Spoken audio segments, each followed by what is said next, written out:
బంగ్లాదేశ్లో ఘర్షణల్లో హిందువులపై దాడులు చేస్తున్నారు. తమను కాపాడాలంటూ ఓ మహిళ వేడుకుంటున్న వీడియో సోషల్ మీడియాలో వైరల్ అయింది. ఈ వీడియోపై నటుడు సోనూ సూద్ స్పందించారు.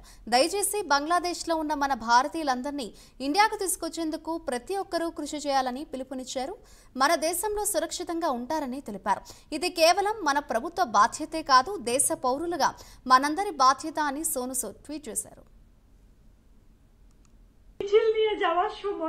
উল্টো দিক থেকে এসে আমার বাসার মধ্যে ঢুকে আমার বাবা একজন ব্যবসা করে, সে তার ব্যবসার প্রতিষ্ঠান, আমার ভাই একজন ডাক্তার, ছোট কাকার ছেলে, তার চেম্বারও আমাদের বাসার মধ্যে।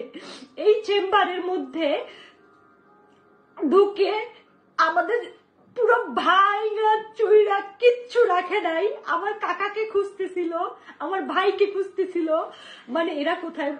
আমার মা বাইরে ছিল, আমার মা শুধু নিরুপায় হয়ে দাঁড়ায় দেখতেছে যে ঘরে ফ্যান বলেন, খাবার জলের জগ বলেন, একটা গ্লাস বলেন।